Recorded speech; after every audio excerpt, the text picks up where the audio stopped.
గింతంత అగ్గి నిప్పు చెయ్యి మీద పడితేనే అవ్వో అని అరిచి అటేట్ జరుగుతారు. తెలియక నిప్పు రవ్వ మీద అడిగేస్తే జప్పున కాలు వెనక గుంజుకుంటారు, లేకపోతే మరి గాలదా? అయితే మరి ఒక్క నిప్పు మీద గాలేస్తేనే గాలితే గిడొకాడ ఏకంగా నిప్పుల మీదనే ప్రార్థనలు చేస్తురు కొందరు అన్నలు.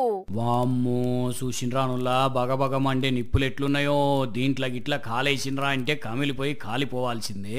అయితే ఇంత వేడి వేడి నిప్పుల మీద కాలేసుడు కాదు, ఏకంగా కూసుండి ప్రార్థనలే చేసిండ్రు గొయ్య అన్నలు.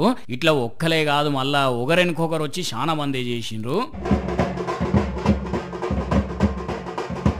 నిప్పుల మీద చిన్న దళసరి వస్త్రం గదే క్లాత్ వేసి దాని మీద కూసుండి ప్రార్థన చేసినా ఎంత దగడ రావాలి ఏం కథ.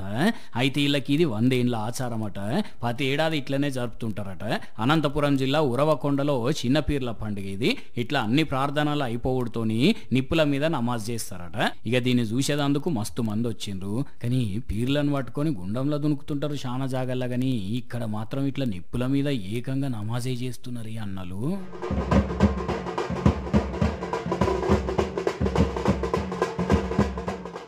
పాములు